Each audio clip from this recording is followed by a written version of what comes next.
and they were just talking about what happened. Did you know this was going to happen? And he was like, no, I kept pulling in these 4x4s that I thought would go in the 60,000 range, and they were going for 120.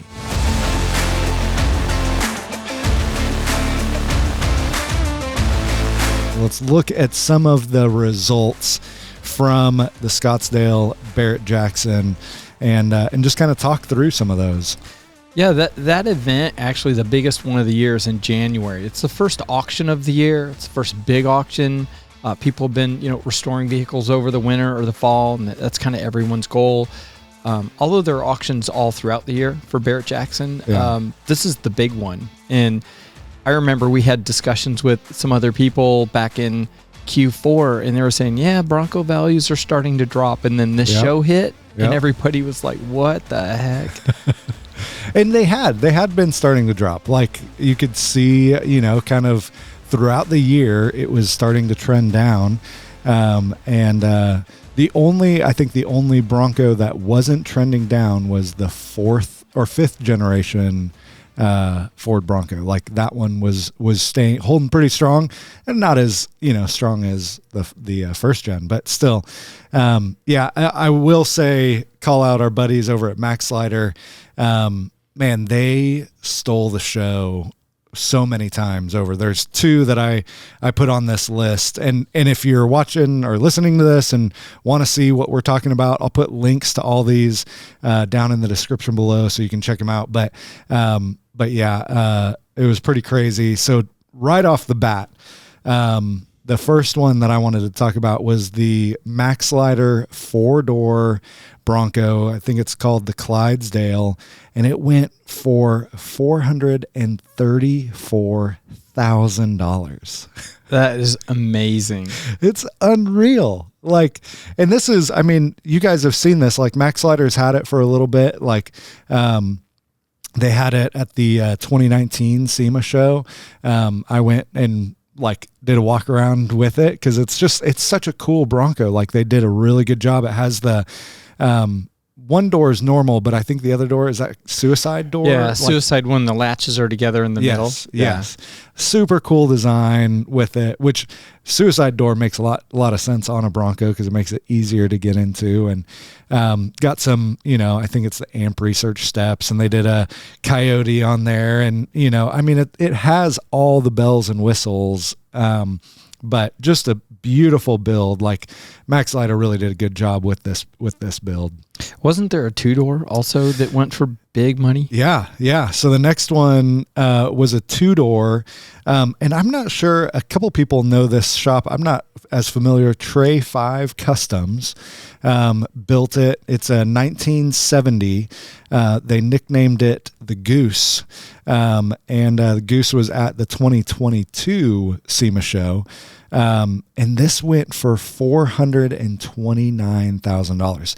This isn't that, like the Maxlider one was a 4-door, like that was super unique. This one doesn't feel as unique. There's so much good stuff on here, but it wasn't like, there wasn't just that thing that really set it apart. It just went for so much stinking money. Like, I'm building, so, my goal with my Bronco is to take it to Barrett Jackson or Mecum and sell it, and to put it on the auction block and see how much it goes for. I couldn't imagine if mine went for half of that, it'd be nuts. But yeah, this also had the Coyote 10R80 and just so much stuff. I think 3.5-inch suspension from Duff, the T-Rex arms. Like it's called Seafoam. The color that they painted it was the Seafoam, which wasn't that other Bronco. It was for Seafoam that the studios built. Yes. Yeah. Okay. But it was a different color than this, right? Yeah. It was, I don't remember what the name of the green was. It was more like a Caribbean blue type of, kind of an aqua. Yeah. But yeah, crazy stuff going at the auction at Barrett Jackson. Well, there was another one. Tom's Offroad had a build. They had done a 2-door, which was really beautiful, dark blue and black. had black rims with some blue in them. They were billet wheels, and had a Coyote in it. Had a Roush Coyote with a supercharger on top. The twin screw blower essentially is what it is. Wow. And those are really cool because you got 2 screws compressing air and forcing it, and it's a forced induction blower. And surprisingly, it only went for $220,000, but it was completely loaded with all of Tom's best stuff. Everything. The suspension. I mean, you name it. The interior. It had a black interior with blue diamond stitched top stitching is what they call that. The dash, the whole 9 yards, and it went for $220,000. I would have thought that would have gone for $260 or more. Yeah. It was a nice build. It was fun, paying attention to all that and seeing, my buddies at Tom's, because I go up there for the event and stuff. And so seeing Phil, talk about it, and Matt talk about it, they're like, oh my gosh, this Bronco we built, just sold for $220,000. Like, they were all pumped about it. So yeah, very, very cool for sure. But what was interesting was it wasn't just the first gens that were stealing the show. There were a ton of other generation Broncos there.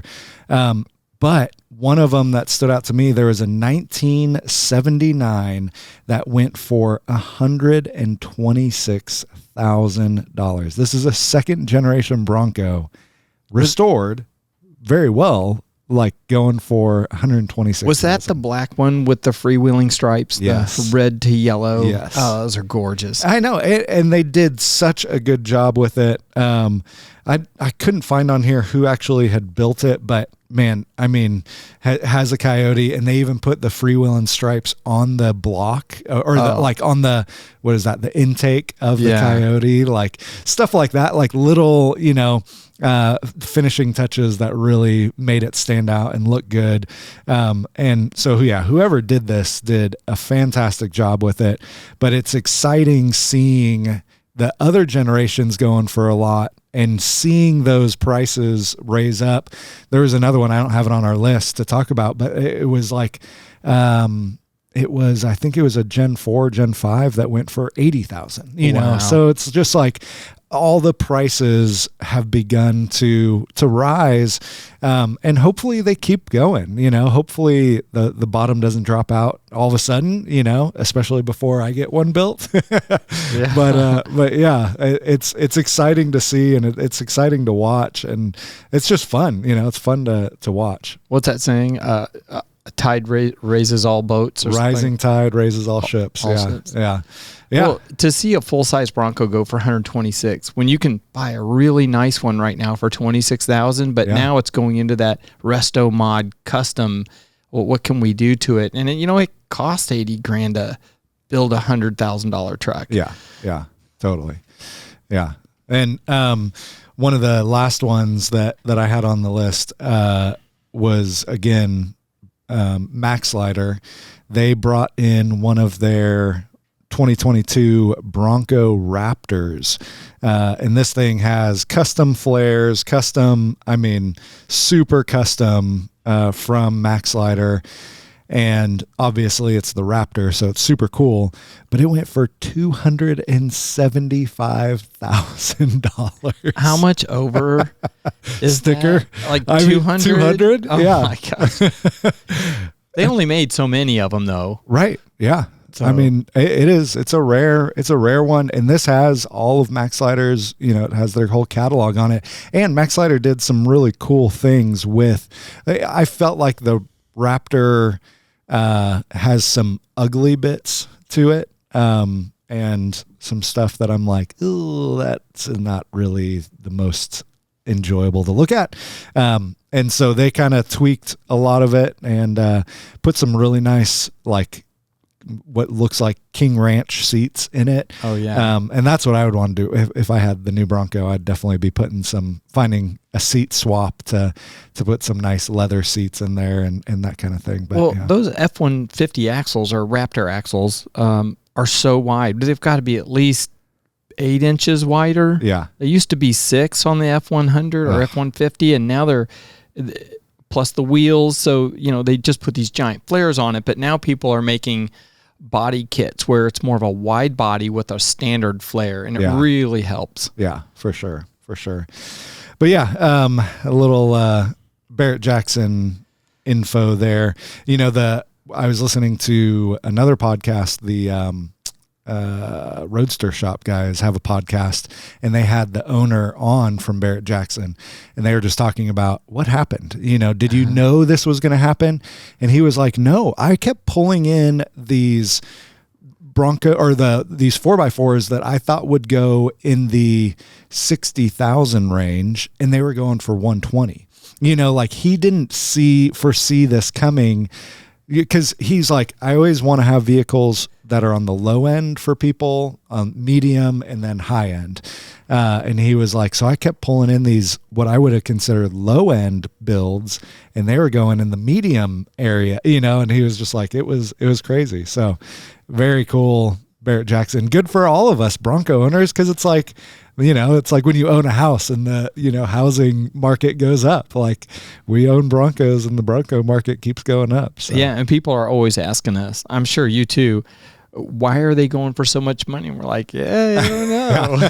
Because they're cool.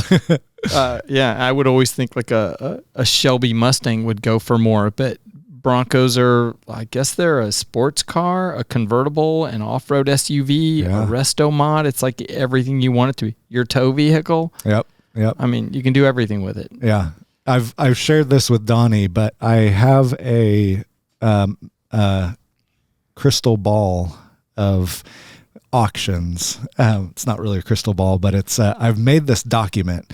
My auction spreadsheet. Yeah.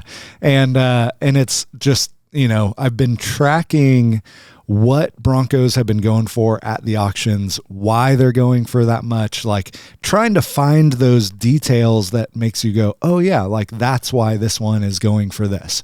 Because building one on my YouTube channel to sell at the auction, like I want to hit all those things that I'm finding.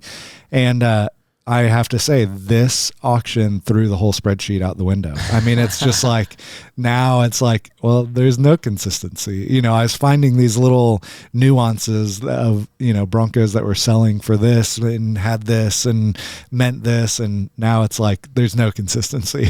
Well, I haven't seen one go through with a Godzilla yet, but my plan is to have one there at Barrett Jackson next year with a Godzilla in it. Yep. And we'll see. But people haven't gone completely crazy on these engines yet. I mean, a Coyote's, you know, not totally out there. But, you know, back in the day, they were 460 Fords with blowers, and you just don't see that anymore. But, yeah, that's going to be pretty awesome. Yeah.